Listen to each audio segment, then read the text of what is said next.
Day 13. Everybody in the country is going through two-a-days, going through that strain. Today we had a good long practice, trying to get our guys to push through that uncomfortable feeling. And I liked how our guys responded. Some guys responded better than others. We gave up a couple explosives. We got to figure out why that happened. I thought the intensity was there, but again, when you're going tempo and we have that two huddle, that's a good strain period for our defense. We got to keep getting pushed and be able to respond to it. So with that, go ahead. I'm sorry. How's Joey Ogabanju done since he's come back? He looks bigger and stronger. Yeah, no, he's about up to 240 pounds now. He came back really thick, did a good job working over the summer. He's understanding what we do a lot better.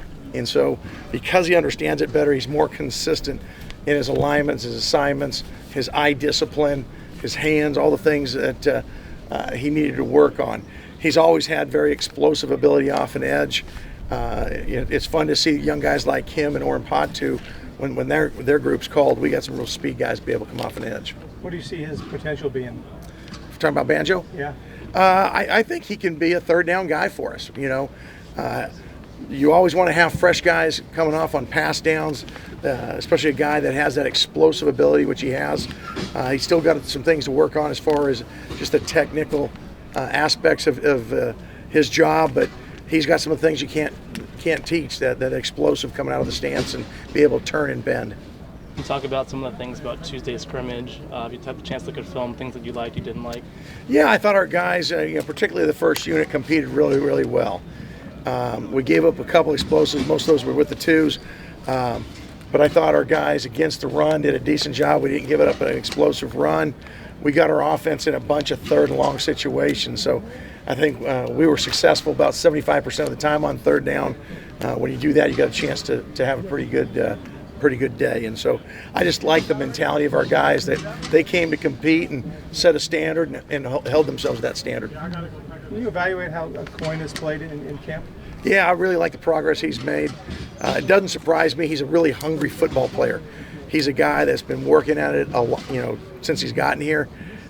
He's got a really big upside. The only thing that, wish we could put some more weight on him, because he's still pretty thin, but he's becoming more of a complete football player. He's a guy that's a dual role guy for us. He can play inside linebacker because he can read and bend and run with running backs. And then some third down situations, we got some package stuff where we'll put him on an edge and rush him, and he's done a nice job. Had a sack the other day in the scrimmage on a third down rush. He looks like that guy, right? With long, rangy. Exactly. Is he a guy that ought to be chasing guys down and scaring them? Well, you'd like to think so. We'd love to get a bunch of guys that look like him, the tall, long, rangy guys. And, with those four linebacker positions, populate all those positions with guys that are that body type, because he's got that unique ability to be able to play both. And so to see him make some plays was good on Tuesday. Saw Travion out here a little bit more today. How has he kind of eased his way back in? Yeah, he was dinged up early in camp, and so he missed the first week and a half or so. So it's good to have him back. He needs to get back in condition of playing football. There's nothing like it. You can run all summer, but be able to get lined up, concentrate, run with the receiver down the field, sprint back. Now they're running a running play at you. Go be physical. Maybe you're in the rush. He needs those type of reps, but he's a competitor. I don't worry about him as far as that's concerned, because he's always up to the challenge. It's just good to see him back out here. Tevin's a guy that played a bunch of positions for you so far, and he's coming into the same position for the first time this year. What kind of a difference does that make? Well, I think he's been really able to grow in the off season. It's funny, we're going through things with a lot more time in the spring and in fall camp, and like the light bulb's gone off a little bit.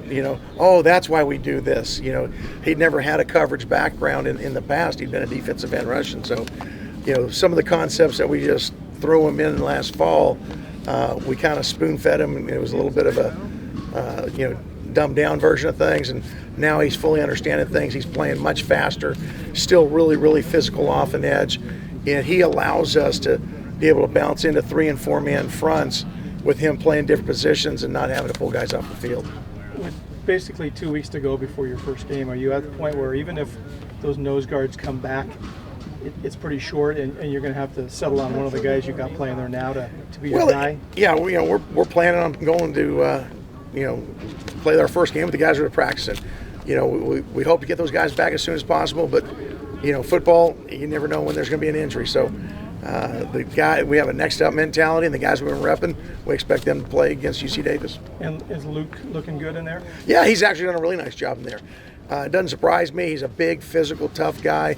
Understands what we ask of that position, and the biggest thing is attitude. He's going to hang in there and take on double teams, and allow other guys to make plays. Is he likely the guy at this point? It depends on what package we're in. We're going to be in a multiple system, so he'll be in some packages, and we'll have other guys in others. When you have to take him off the end, is there a little bit of a loss there to?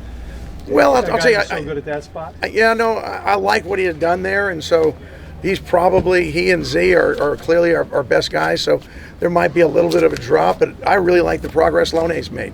He's earning a position as to be a starter as a senior, and he's going to keep on pushing, and it makes us feel a lot better about moving Luke inside. Now, is he where Luke was? Probably not yet.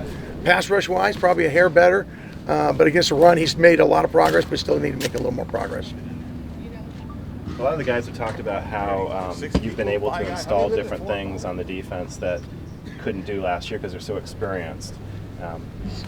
Would you say that you've added quite a bit of new wrinkles, or is it just small? I think incremental it's more tweaks. We teach our guys our system, and then once we teach the system, it's more about how we practice. And within our system, there's different positions, and we talk all the time about job swapping. And so know the guys next to you, because if someone goes down, you may have to play that position next to you. And then once we get into that iteration, now it's all right. Let's go with some different personnel package and give some different looks to an offense. So it's kind of building blocks. And that first year it was very vanilla. Last year we were able to make some strides, and now with so many guys coming back, we're able to put a little bit more window dressing on it. It's really not much different than what our offense does. Running the inside zone, but doing it out of unbalanced formations, add fly motion, all the whistles and bells to it. Anything else? All right, good guys. Thanks. Coach.